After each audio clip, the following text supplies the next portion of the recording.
Hello friends, education tube में आप सभी का स्वागत है। और आज हम लेकर के आए 100 साइंस का क्वेश्चन आंसर, जो कि आरआरबी, एनटीपीसी, ग्रुप डी आने वाले सभी एग्जाम के लिए इम्पोर्टेंट होगा। यह साइंस का महत्वपूर्ण क्वेश्चन है, तो आप इसको बहुत कम समय में क्विक रिवीजन भी कर सकेंगे।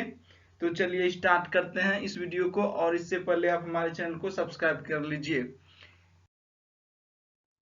तो पहला क्वेश्चन है, फलों का अध्ययन क्या कहलाता है?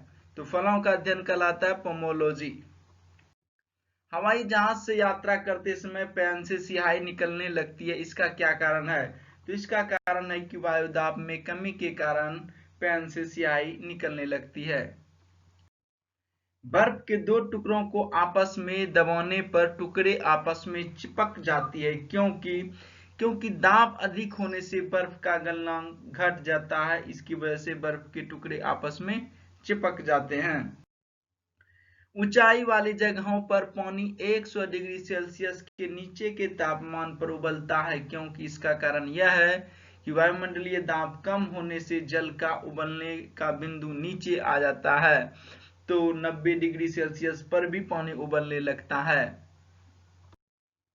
प्रेशर कुकर में सब्जियां जल्दी पकाई जा सकती है, क्योंकि दाब बढ़ जाने से पानी का जो क्वथनांक है कुकर में वह बढ़ जाता है, तो इसकी वजह से खाना प्रेशर कुकर में जल्दी पक जाता है। ये सारा क्वेश्चन बहुत इंपॉर्टेंट है, यह प्रीवियस ईयर एग्जाम में आया हुआ है।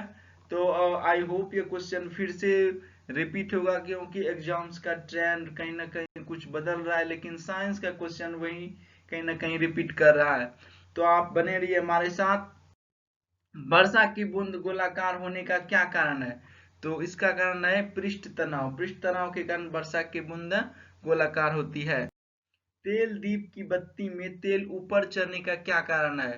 तो दिए में आपने देखा होगा कि तेल ऊपर चढ़ता है, उसके ही कारण दिया या लैंप जलता है। तो यह इसका कारण है केशिकत्व के कारण दिया या बाती में तेल ऊपर चढ़ने का कारण है। पास आती रेलगाड़ी की सीटी की आवृत्ति बढ़ती जाती है, इसका कारण क्या है? तो यह डॉपलर इफेक्ट से प्रभावित है। यह डॉपलर का एक थ्योरी है जो इससे जुड़ा हुआ है। तेज हवा वाली रात्रि में ओस नहीं बनती है, क्योंकि इसका कारण यह है कि हवा की अधिकता के कारण ओस का वाष्पीकरण हो जाता है, यानी वाष्पीकरण की दर तेज होती है, जिससे कि ओस नहीं बन सकता है। भाप से अधिक हाथ जलता है अपेक्षाकृत उबलते जल से, क्योंकि भाप में गुप्त ऊष्मा होती है, इसके कारण हाथ भाप से बहुत पहले जलती है, बहुत अधिक जलती है। तो यही रीजन है कि उसमें गुप्त ऊष्मा होती है भाप में। किस गुणधर्म के कारण पानी से भरे बर्तन में डुबाई गई छड़ी मुड़ी हुई प्रतीत होती है? तो छड़ी जो है मुड़ी हुई प्रतीत होती है, तो प्रकाश का अपवर्तन के कारण होता है। आकाश नीला प्रतीत होने का क्या कारण है? तो आकाश नीला प्रतीत होने का कारण है प्रकाश का प्रकीर्णन। प्रकीर्णन से जुड़े क्वेश्चन आपको एक या दो मिलेंगे ही मिलेंगे। वायुमंडल में प्रकाश के विसरण का क्या कारण है? तो वायुमंडल में विसरण का कारण है धूलकण। धूलकण की वजह से प्रकाश का विसरण होता है। समुद्र नीला प्रतीत होने का क्या कारण है? तो यहाँ पर भी प्रकाश का प्रकीर्णन तथा जल के कणों द्वारा प्रकाश का प्रकीर्णन होता है, जिसकी वजह से समुद्र नीला दिखाई देता है। सूर्यास्त के समय सूर्य लाल दिखाई देता है, इसका कारण यह है कि सूर्य के प्रकीर्णन के कारण सूर्यास्त के समय सूर्य लाल दिखाई देता है। तो बहुत इंपोर्टेंट क्वेश्चन है, यह क्वेश्चन बार बार एग्जाम में रिपीट करता है। प्रतिध्वनि का क्या कारण है? प्रतिध्वनि का कारण है ध्वनि का परावर्तन। गर्मियों में सफेद कपड़े पहने जाते हैं, क्योंकि सफेद कपड़े ऊष्मा की अच्छे परावर्तक होते हैं, इस वजह से गर्मियों में सफेद कपड़े पहने जाते हैं। दलदल में फंसे व्यक्ति को लेट जाने की सलाह दी जाती है, क्योंकि क्षेत्रफल अधिक होने से दाब कम हो जाता है, इसकी वजह से आदमी दलदल से आसानी से निकल सकता है, अन्यथा वो दलदल में ही डूब जाएगा। चमगादड़ अंधेरे में उड़ते हैं, क्योंकि चमगादड़ पराश्रव्य तरंग उत्पन्न करते हैं, इसको बोलते हैं अल्ट्रासोनिक वेव, जिसके कारण उसको अंधेरे में भी दिखाई देता है या सुनाई पड़ता है, जिसके कारण वो शिकार करते हैं। पुष्प किसका रूपांतरण है? पुष्प जो है प्रांकुर का रूपांतरण है। किस रोग का पता लगाने के लिए एलिसा परीक्षण किया जाता है? तो यह भी बहुत इंपोर्टेंट क्वेश्चन। एलिसा परीक्षण जब भी आएगा तो यह एड्स से संबंधित होगा। दाढ़ी मूंछ का निकलना किस हार्मोन से संबंधित है? तो यह हार्मोन है टेस्टोस्टेरोन। ये मेल हार्मोन है। यह एग्जाम में आने की संभावना इसकी हर बार बनी रहती है। कहीं ना कहीं हार्मोन से 1 या 2 क्वेश्चन आते ही आते हैं। लकवा रोग किस विटामिन की कमी के कारण होता है? तो लकवा रोग विटामिन B7 की कमी के कारण होता है। किस विटामिन की कमी के कारण बाल सफेद होते हैं? तो विटामिन B3 के कारण बाल सफेद होते हैं। लाल रक्त कोशिकाएं कहाँ उत्पन्न होती है? तो लाल रक्त कोशिका अस्थि मज्जा में उत्पन्न होती है। कैरोटीन मुख्य भाग है। तो कैरोटीन किसका मुख्य भाग है? तो विटामिन ए का मुख्य भाग है कैरोटीन। शरीर के किस भाग में पित्तरस का निर्माण होता है? तो शरीर के यकृत भाग में पित्तरस का निर्माण होता है। लेजर की खोज किसने की? लेजर की खोज मेमे साइंटिस्ट ने किया था। यह नाम है मेमे। किडनी का प्रत्यारोपण सर्वप्रथम किसने किया था? तो किडनी का प्रत्यारोपण सर्वप्रथम जोसेफ मोरे ने किया था। ईईजी का आविष्कार किसने किया था? तो ईईजी का आविष्कार हॉसबर्गर ने किया था। ईईजी मस्तिष्क परीक्षण के लिए इससे जुड़ा हुआ है। तो हॉसबर्गर। फ्लू किसके द्वारा होता है?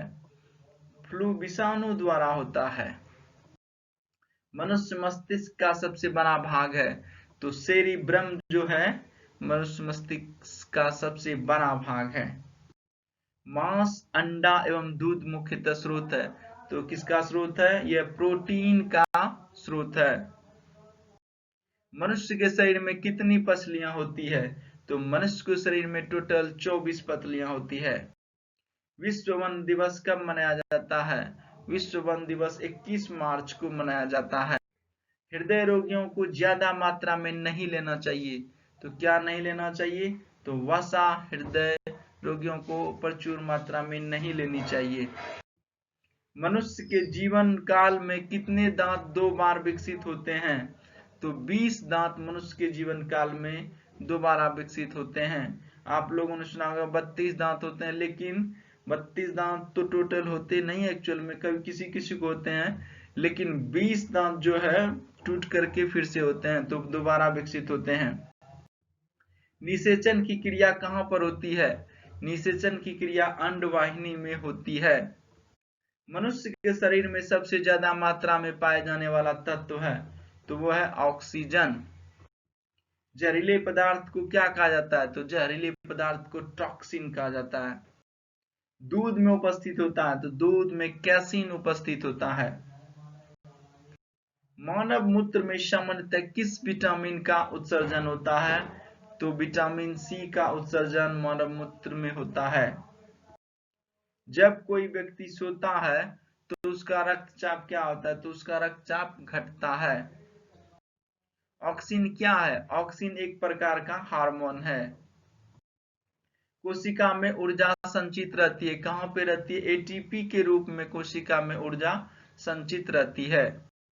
आरएनए का मुख्य कार्य क्या है? आरएनए का मुख्य कार्य प्रोटीन का संश्लेषण होता है। ईईजी का प्रयोग किस अंग की जांच के लिए होता है? तो ईईजी का प्रयोग, ये क्वेश्चन रिपीट हो गया, मस्तिष्क की जांच के लिए किया जाता है। घेंघा रोग किस ग्रंथि के बढ़ने के कारण होता है? तो घेंघा रोग थायराइड ग्रंथि के बढ़ने के कारण होता है, और यह आयोडीन की कमी से होता है। थायराइड ग्रंथि गले में पाया जाता है। सबसे मजबूत मांसपेशी पाई जाती है? तो सबसे मजबूत मांसपेशी जबड़ों में होती है। अधिकांश एंटीबायोटिक दवाइयां बनती है। तो अधिकांश एंटीबायोटिक दवाइयां बनती है किससे? तो बैक्टीरिया से। यकृत किस रूप में भोजन को संचित रखता है? तो यकृत जो है ग्लाइकोजन के रूप में भोजन को संचित रखता है। कानों में कुल हड्डियों की संख्या कितनी होती है? तो कानों में कुल हड्डियों की संख्या 6 होती है। पौधों का प्रजनन अंग है, तो पौधों का प्रजनन अंग पुष्प है। शरीर में ऑक्सीजन की पूर्ति किसके माध्यम से होती है? तो लाल रक्त कोशिकाओं के माध्यम से शरीर में ऑक्सीजन की पूर्ति होती है। पिट्यूटरी ग्रंथि कहाँ स्थित होती है? तो पिट्यूटरी ग्रंथि मानव के मस्तिष्क में होती है। कार्बोहाइड्रेट में आते हैं, तो कार्बोहाइड्रेट में स्टार्च एवं शर्करा आता है। पौधे का कौन सा भाग शोषण करता है? तो पत्ती जो होता है वह शोषण करता है। क्या शोषण करता है? प्रकाश की किरणों का। सिनकोना पौधे के किस भाग से कुनन प्राप्त किया जाता है? सिनकोना पौधे के किस भाग से कुनन प्राप्त किया जाता है? तो तने की छाल से। प्रकाश संश्लेषण किस प्रकाश में सबसे ज्यादा तेज होता है? तो लाल रंग के प्रकाश में प्रकाश संश्लेषण क्रिया सबसे तेज होती है। एक पेड़ की आयु का अनुमान लगाया जा सकता है तने के बने हुए घेरों को गिनकर या तने के बने हुए छलनों को गिन करके पेड़ की आयु का अनुमान लगाया जा सकता है। प्रकाश संश्लेषण के दौरान पैदा होने वाली ऑक्सीजन का स्रोत है, तो ऑक्सीजन का स्रोत क्या है? तो जल है। हरे फलों को कृत्रिम ढंग से पकाने हेतु प्रयुक्त गैस है, तो वह गैस है एसिटिलीन। खारे पानी में पैदा होने वाले पौधों को क्या कहा जाता है? तो कहा जाता है हेलोफाइट्स। पौधे द्वारा नाइट्रोजन किस रूप में प्रयोग किया जाता है? तो नाइट्रेट के रूप में पौधों का नाइट्रोजन का उपयोग नाइट्रेट के रूप में पौधे करते हैं।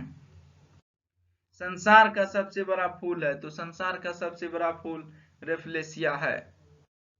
फाइकोलॉजी में किसका अध्ययन किया जाता है? तो फाइकोलॉजी में शैवाल का अध्ययन किया जाता है।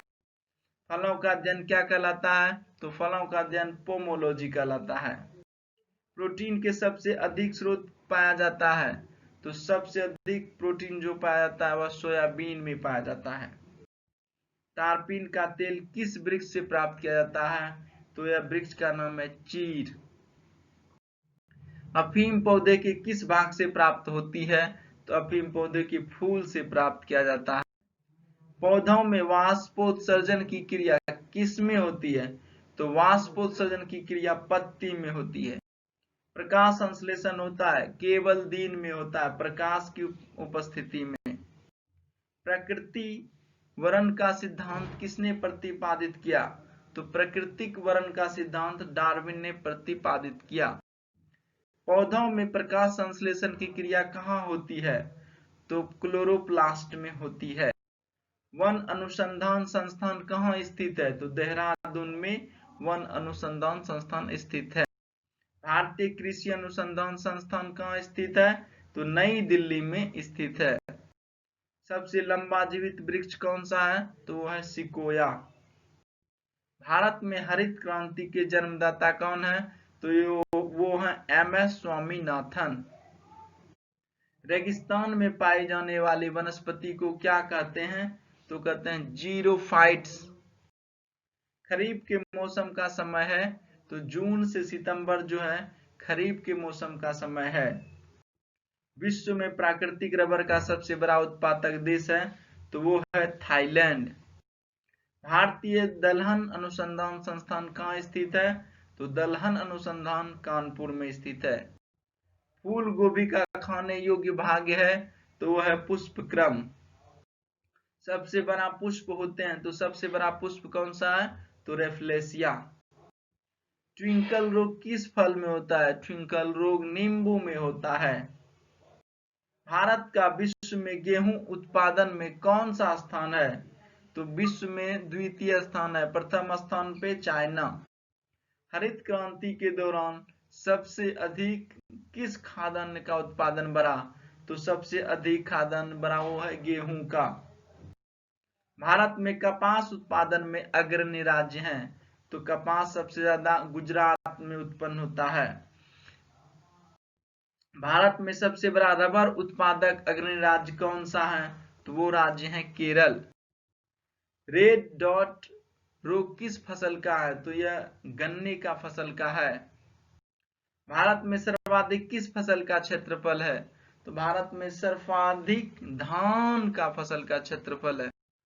केंद्रीय औषधि अनुसंधान कहाँ स्थित है? तो यह केंद्रीय अनुसंधान लखनऊ में स्थित है। भारत में सर्वाधिक दूध देने वाली बकरी की नस्ल है? तो वह बकरी की नस्ल है जमुनापारी। मुर्रा किस पालतू प्राणी की नस्ल है? तो यह भैंस की नस्ल है। सर्वाधिक पशुधन किस राज्य में पाया जाता है? तो सर्वाधिक पशुधन उत्तर प्रदेश में पाया जाता है।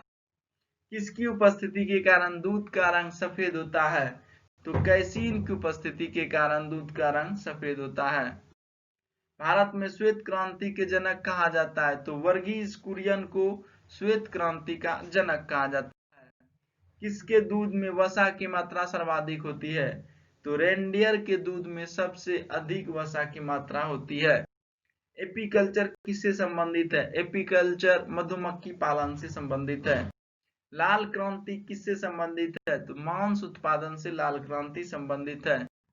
नीली क्रांति किससे संबंधित है? तो मत्स्य उत्पादन से नीली क्रांति संबंधित है।